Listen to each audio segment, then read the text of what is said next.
আচ্ছা, কিরম হয় বলো তো, যদি একই জায়গায় পাওয়া যায় নানান ধরনের কাবাবস, কটন ক্যান্ডি, পপকর্ন, ফ্রাইজ, বাংলার মিষ্টি দই, বিভিন্ন ধরনের পিঠে পুলি, মিষ্টি, চকলেটস, পাঁপড়, আচার, কিংবা নানান দেশের নানান ধরনের অ্যাক্সেসরিজ, জুয়েলারিজ, জামা কাপড় বা ফার্নিচার যদি একই জায়গায় পাওয়া যায়, কি মনে কৌতূহল জাগছে তো? বলছি বাবা, বলছি সবটা। তার আগে হাই মা টকু মিষ্টি ফ্যামিলি, কেমন আছে সকলে? নমস্কার, আমি দেবস্মিতা চলে এলাম আবার একটা নতুন ব্লগ নিয়ে, নতুন জায়গা এক্সপ্লোর করতে।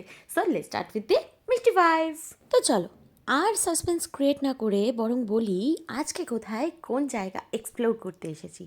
আজকে এক্সপ্লোর করব Indian international grand trade fair, যেটা শুরু হয়ে গেছে 29 নভেম্বর থেকে নিউ টাউন সেন্ট্রাল মলের কাছেই।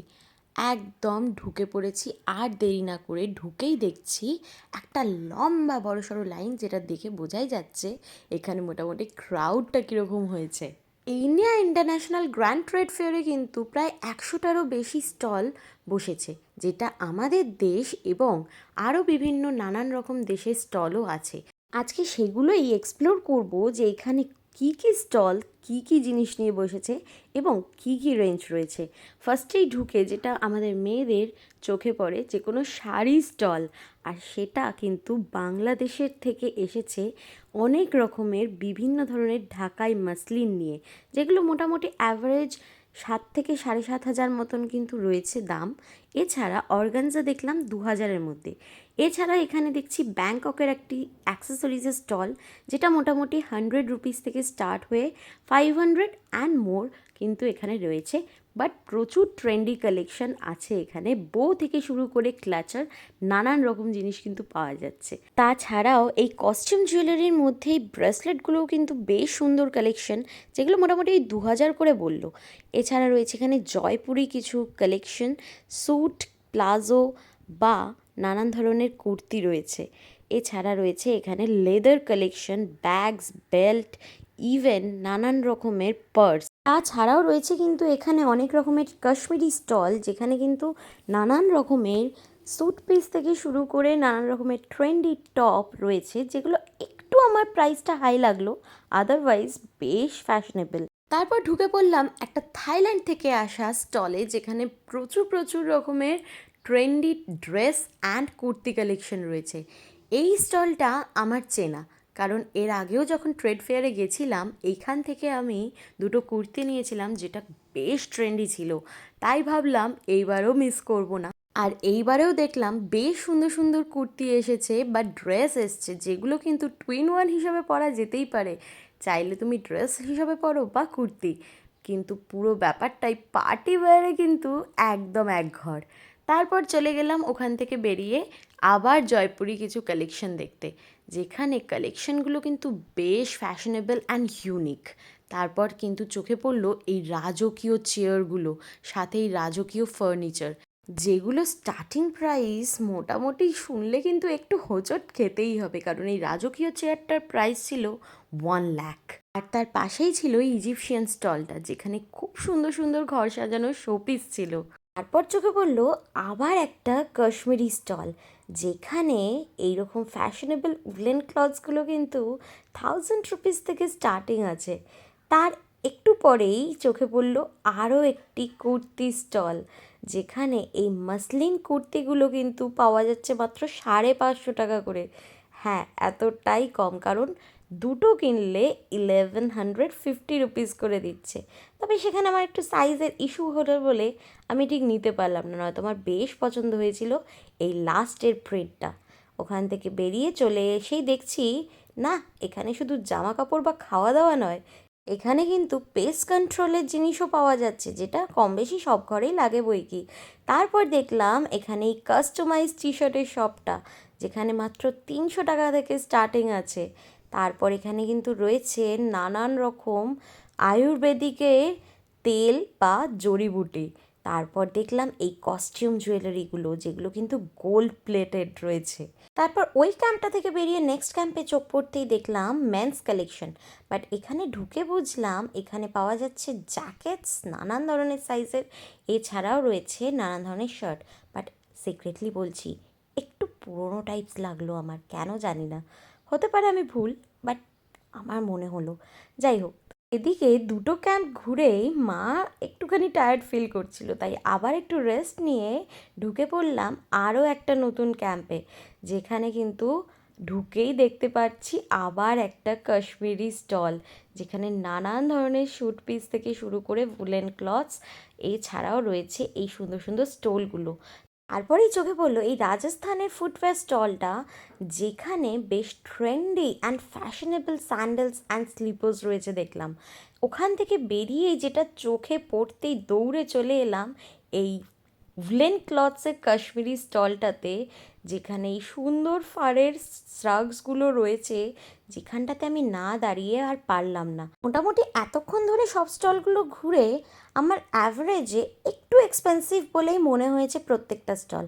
তবে এই স্টলটাতে এসে আমি আর নিজেকে সামলাতেই পারলাম না, কারণ এত রিজনেবল প্রাইসে এত সুন্দর সুন্দর ফ্যাশনেবল উলেন ক্লথসগুলো, স্পেশালি এই শ্রাগস বা স্কার্ফ, এইগুলো জাস্ট মার্ভেলাস। তাই এখান থেকে নিয়ে নিলাম আমার পছন্দ মতন একটা এই পঞ্চু টাইপের শ্রাগস আর একটা নর্মাল শ্রাগস, যেটা স্টোল হিসাবেও ইউজ করা যাবে। এখানে এই শ্রাগসগুলোর স্টার্টিং প্রাইস কিন্তু রয়েছে 600 বা 700 করে, বাট এখানে আমি দুটো শ্রাগস নিয়ে নিয়েছি মাত্র 1400-এ। হ্যাঁ, এখানে স্কার্ফগুলো কিন্তু মাত্র 350 রুপিস করেই রেখেছে, যেগুলো কিন্তু নেগোশিয়েবল। এই একটা স্টল দেখলাম যেখানে ফিক্সড রেট তো রাখেইনি, অনেকটাই বার্গেনিং করা যাচ্ছে, প্লাস ওনারা এসেছে একেবারে শ্রীনগর থেকে, আর প্রত্যেকটা মেটেরিয়ালের কোয়ালিটি জাস্ট টপ নচ। হ্যাঁ, আমি বলবো ট্রেড ফেয়ারের এটা একটা মাস্ট ট্রাই স্টল, যেখান থেকে তোমরা কিন্তু এই শীতের সময় এগুলো ট্রাই করতেই পারো। এই ক্যাম্পটার থেকে তো খুশি খুশি অনেকটা শপিং করে নিয়ে বেরিয়ে পড়লাম আমরা। তারপরেই চলে গেলাম নেক্সট ক্যাম্পে, যেখানে কিন্তু রয়েছে আমাদের ডেলি ইউজের জিনিসপত্র, যেরকম ডক্টর চয়েস থেকে শুরু করে শালিমার, গণেশ থেকে শুরু করে পানসারি, এরকম অনেক ব্র্যান্ডের স্টল রয়েছে এই ক্যাম্পটাতে, যেখানে রেগুলার কুকিং অয়েল থেকে শুরু করে মশলাপাতি, আচার, পাঁপড়, ইভেন বাংলার মিষ্টি দই, সাথে নানান ধরনের চকলেটসও পাওয়া যাচ্ছে, যেখানে 8 পিস চকলেট কিন্তু 100 রুপিস করে পাওয়া যাচ্ছে। তারপরে চলে এলাম এই গণেশের স্টলটাতে, যেখান থেকে কিছু আচারের কালেকশন নিয়ে নিলাম, সাথে কাসুন্দি, কারণ মেলায় যাব আর আচার কিনবো না, সেটা যে মেলাই হোক, সেটা তো হতে পারে না। তাই ওখান থেকে আচার নিয়েই চোখে পড়লো এই ইনস্ট্যান্ট মশলার কিছু স্টল। আবার রয়েছে এখানে ইনস্ট্যান্ট মিল্কশেকেরও স্টল, যেখানে কিন্তু ট্রাইও করাচ্ছিল, আর আমিও সেখানে ট্রাই করে নিয়েছি 2-3 রকমের মিল্কশেক। হ্যাঁ, এটা জাস্ট পাউডারটা বলছে দুধের মধ্যে দিলেই মিক্স হয়ে গিয়ে মিল্কশেকটা রেডি হয়ে যাবে, কোনো রকম কোনো খাটনি ছাড়াই। তবে আমার খুব একটা ভালো লাগলো না বলে স্টলটা স্কিপ করে সামনের দিকে গিয়ে দেখছি এরকম নানান ধরনের তিল পাটালি থেকে শুরু করে নানান রকমের মিষ্টির আইটেম পাওয়া যাচ্ছে, যেগুলো কিন্তু বেশ টেস্টি ছিল। তারপরেই যেটা মিস করলাম না, সেটা হচ্ছে কি এই পাঁপড়ের স্টলটা।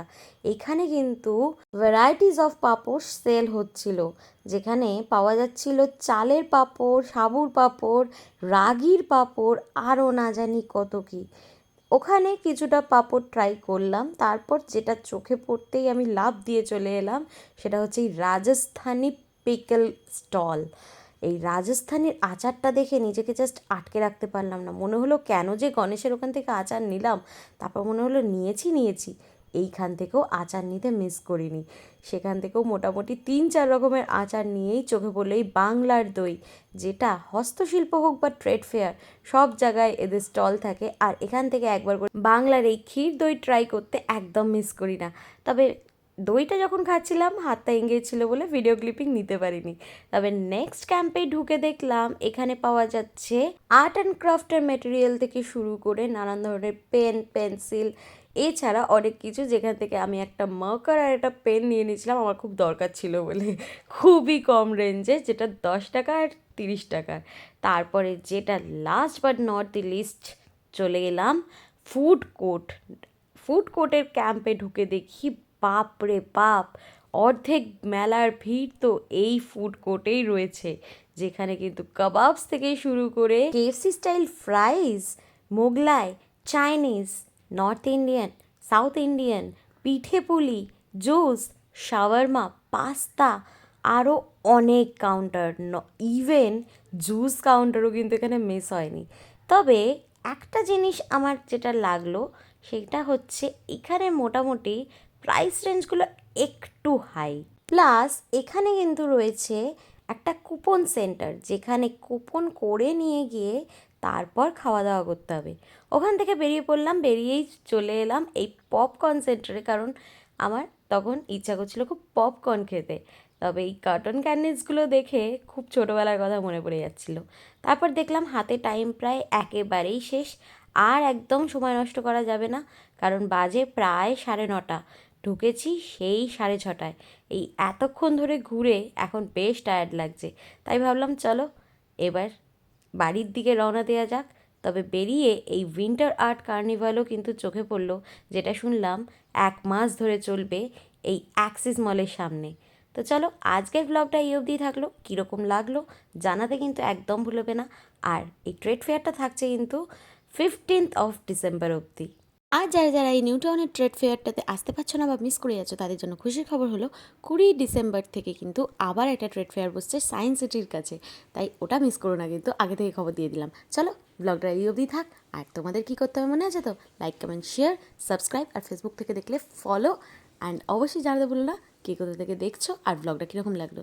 দেখা হবে অন্য কোনো ব্লগে। টাটা। Subscribe now and click the bell icon to stay tuned.